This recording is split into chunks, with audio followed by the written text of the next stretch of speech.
This bulletin is brought to you by World Class Nidra Mattresses. तो अब सिर्फ सोना नहीं, डूब के सोना। नमस्कार, मैं हूं आपके साथ काजोल चौहान और आप सभी का स्वागत है दिव्य हिमाचल टीवी में। दिन भर की घटनाक्रम पर होगी हमारी चर्चा। पहले नजर हेडलाइंस पर। हिमाचल में लग सकती है लॉकडाउन जैसी बंदिशें, प्रधानमंत्री ने दी खुली छूट। कर्फ्यू का मजाक ना उड़ाएं लोग, वरना पुलिस पढ़ाएगी कानून का पाठ। रैपिड एंटीजन टेस्ट में पॉजिटिव आने वाले तुरंत होंगे आइसोलेट, धड़ाधड़ होगी टेस्टिंग। ई पास के लिए 9,000 का रजिस्ट्रेशन कराई के बाद 3,841 की हिमाचल में एंट्री। 2 लाख से ज्यादा की कैश पेमेंट ले सकेंगे निजी अस्पताल, 31 मई तक मिली राहत। किसी भी तरह की कोरोना सहायता के लिए कांग्रेस ने शुरू की गांधी हेल्पलाइन। हिमाचल में खपत से कहीं अधिक हो रहा ऑक्सीजन का उत्पादन और 6 प्लांट लगेंगे। और अब खबरें विस्तार से। आने वाले कुछ ही समय में हिमाचल प्रदेश के भीतर कोरोना संक्रमण के नियंत्रण को लेकर बहुत ज्यादा कड़ी बंदिशें प्रदेश सरकार लगा सकती है। जानकारी है कि अब कड़े नियमों के तहत ही संक्रमण पर काबू पाया जा सकता है। इन बंदिशों के बाद अब लॉकडाउन जैसे ही हालात हो सकते हैं। हालांकि सरकार इसे लॉकडाउन नाम बेशक ना दे, मगर इन बंदिशों के बाद प्रदेश की जनता को कुछ दिक्कतों का सामना करना पड़ सकता है। बेशक इसमें कुछ नियमों में ढील जरूर मिलेगी। मुख्यमंत्री जयराम ठाकुर की आज प्रधानमंत्री नरेंद्र मोदी के साथ प्रदेश में कोरोना के हालात को लेकर एक लंबी वार्ता हुई। प्राइम मिनिस्टर ने जयराम ठाकुर को छूट दी है कि वे कोरोना संक्रमण रोकने के लिए जो भी जरूरी कदम हो सकते हैं वे उठाए जाएं। अब ये देखना बाकी है कि प्रदेश सरकार क्या बड़े और कड़े कदम उठाने वाली है। हिमाचल प्रदेश में कोरोना कर्फ्यू के 72 घंटे जैसे ही पूरे होंगे, प्रदेश पुलिस बिगड़ैल लोगों को कानून का पाठ भी पढ़ाएगी, क्योंकि देखने में आया है कि कुछ लोग नियमों को धत्ता बताकर कानून व्यवस्था की धज्जियां उड़ाना अपनी शान समझते हैं।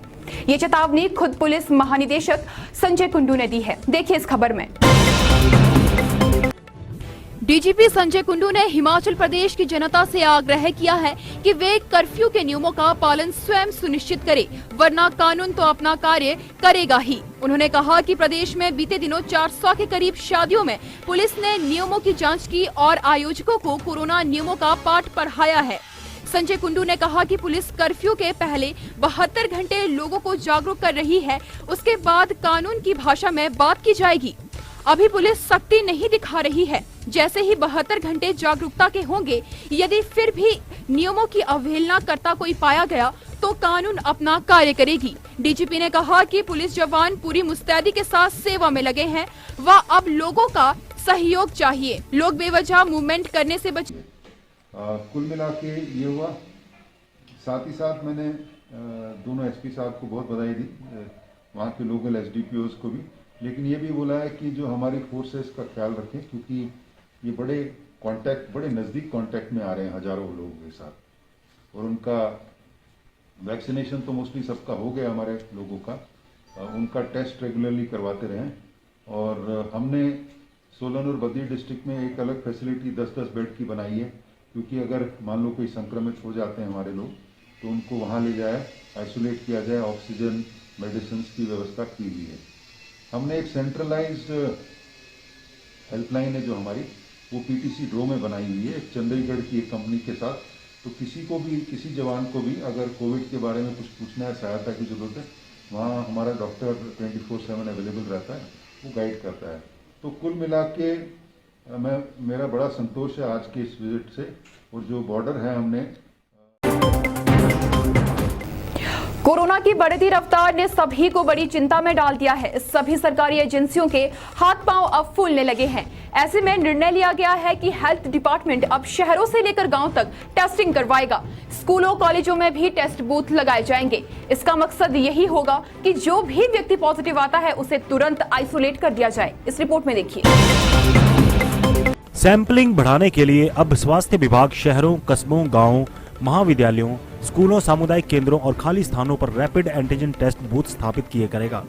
इस संबंध में निर्देश जारी कर दिए गए हैं। जीवन धारा mobile health and wellness centre के माध्यम से भी रैपिड एंटीजन टेस्ट की सुविधा शुरू की जाएगी। इसके अलावा हिमाचल में अब रैपिड एंटीजन टेस्ट में पॉजिटिव आने वाले लोगों को तुरंत होम आइसोलेट किया जाएगा। उनसे RT-PCR टेस्ट होने तथा रिपोर्ट मिलने तक होम आइसोलेशन में रखा जाएगा। जिन लोगों में कफ और कफ रहित बुखार, सिर दर्द, गला खराब होना, शरीर में दर्द, सांस लेने में दिक्कत होना, स्वाद और सुगंध की शक्ति क्षीण होना, थकावट और डायरिया जैसे लक्षण पाए जाते हैं, उन्हें भी कोरोना संदिग्ध माना जाएगा। जो व्यक्ति कोरोना महामारी से ठीक हो गए हैं, उनके प्रोटोकॉल के अनुसार दोबारा टेस्ट करने की आवश्यकता नहीं है। हिमाचल में प्रवेश के नियम कड़े होते ही लोगों ने अब धड़ाधड़ आवेदन करने शुरू कर दिए हैं। अभी तक हिमाचल से बाहर रह रहे 9000 लोगों ने हिमाचल में आने के लिए पंजीकरण किया है और ये संख्या लगातार बढ़ रही है। इसके लिए IT विभाग ने ई-कोविड पोर्टल में कुछ बदलाव भी किए हैं। इसके साथ शक्तियां जिला प्रशासन को दी गई है, जिनकी अनुमति से ही ई-पास बनेगा। देखिए इस खबर में। हिमाचल प्रदेश में प्रवेश के लिए कड़े किए गए नियमों के बीच 9000 लोगों का पंजीकरण ई-पास के लिए हुआ है। पिछले कल से सरकार ने यहां रजिस्ट्रेशन के लिए नियमों को कड़ा किया है, जिसके लिए IT विभाग ने ई-कोविड पोर्टल में कुछ बदलाव भी किए हैं। इसके साथ शक्तियां जिला प्रशासनों को भी दी गई है, जिसकी अनुमति से ही ई-पास बनेगा। जानकारी के अनुसार कड़े नियमों के बाद 6315 लोगों के पंजीकरण को ई-पास के लिए मंजूरी प्रदान की गई है। इतने लोग आने वाले दिनों में यहां पर प्रवेश करने के हकदार होंगे। वहीं शनिवार को 3841 लोगों ने राज्य के अलग अलग हिस्सों में प्रवेश किया है। लगभग इतनी ही संख्या में लोग प्रदेश में अब प्रवेश कर रहे हैं, जिनको नियमों के तहत मंजूरी प्रदान की जा रही है। केंद्र सरकार ने कैश निकालने की उस शर्त को वापस ले लिया है, जिसमें 2 लाख रुपए से ज्यादा की कैश पेमेंट अब स्वीकार कर ली जाएगी। पहले कोई भी डॉक्टर अथवा नर्सिंग होम इतनी पेमेंट कैश नहीं ले सकता था। ये सुविधा बढ़ते कोरोना संक्रमण को देखते हुए बहाल की गई है। देखिए इस विषय पर केंद्रीय राज्य वित्त मंत्री अनुराग ठाकुर ने क्या कहा। निजी अस्पताल, Covid centre, dispensary, nursing home समेत सभी मेडिकल सेंटरों द्वारा अब 2 लाख रुपए से ज्यादा की कैश पेमेंट ले सकेंगे। हिमाचल प्रदेश केंद्रीय वित्त एवं कॉर्पोरेट अफेयर्स राज्य मंत्री अनुराग सिंह ठाकुर ने जानकारी साझा की है। राज्य मंत्री ने कहा है कि मोदी सरकार कोरोना आपदा की इस घड़ी में देशवासियों की हर संभव मदद करने के लिए प्रतिबद्ध है। कोरोना मरीजों के परिजनों को उपचाराधीन मरीजों के इलाज में पेमेंट संबंधी समस्या लगातार उनके ध्यान में लाई जा रही थी।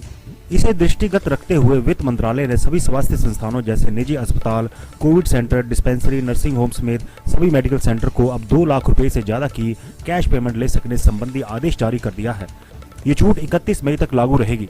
2 लाख रुपए से ऊपर की कैश पेमेंट के लिए आधार कार्ड या पैन कार्ड देना होगा।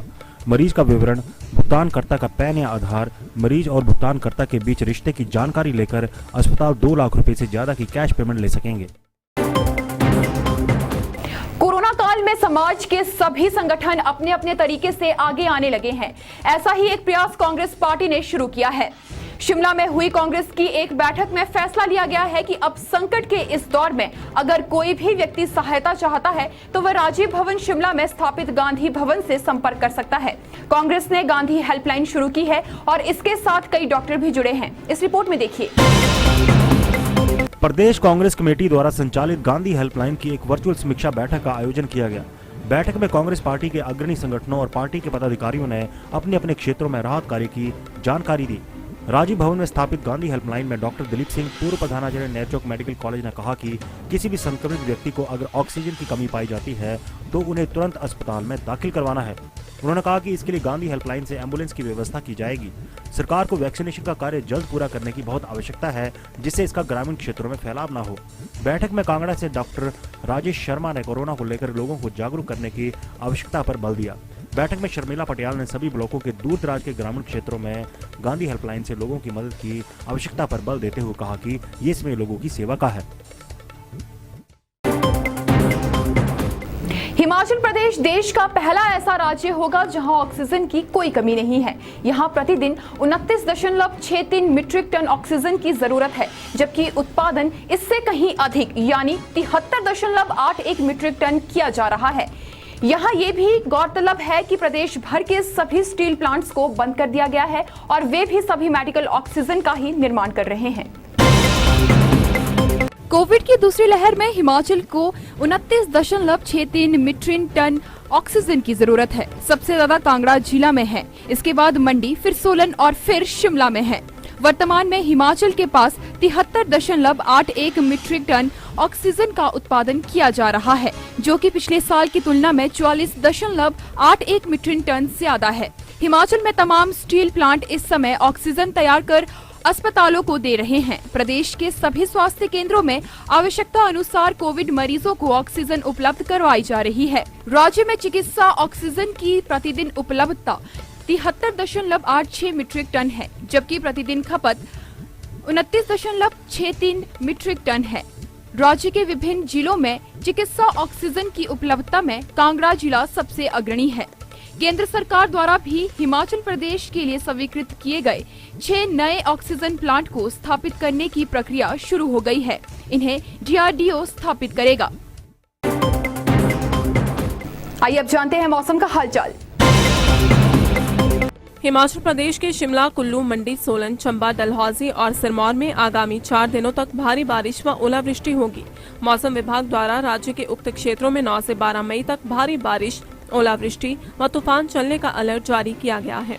मैदानी इलाकों में 11 व 12 मई को भी 1-2 स्थानों पर मौसम कड़े तेवर दिखाएगा, जबकि प्रदेश में 14 मई तक मौसम खराब बना रहेगा। प्रदेश के अधिकतर क्षेत्रों में शनिवार को दिन के समय मौसम साफ रहा, लेकिन दोपहर तक धूप खिली रही। दोपहर बाद बादल घिरने शुरू हो गए थे। जिला शिमला के रामपुर में दोपहर बाद ओलावृष्टि होने की भी सूचना है। दिन के समय धूप खिलने से अधिकतम तापमान में 1 से 6 डिग्री तक का उछाल आया है। सुंदरनगर में सबसे ज्यादा 6 डिग्री तक पारा चढ़ा है। इसके अलावा भुंतर में 5, केलांग, चंबा व हमीरपुर के तापमान में 4 डिग्री तक की बढ़ोतरी आई है। और अब चलते चलते अस्पतालों और ऑक्सीजन प्लांट्स में बिजली फेल हुई तो खैर नहीं, ऊर्जा मंत्री ने विभाग को दिए सख्त निर्देश। कांग्रेस का बड़ा आरोप, कोरोना में सिस्टम की नहीं सरकार प्रबंधन की विफलता सामने आई। रेड क्रॉस स्वयं सेवियों से राज्यपाल का आह्वान, कोरोना महामारी में एकजुट होकर करें काम। निजी बसों की हड़ताल का असर, HRTC की 50% क्षमता के साथ घर नहीं पहुंच पा रहे लोग। चलिए फिलहाल के लिए बस इतना ही, मुझे दीजिए इजाजत, नमस्कार।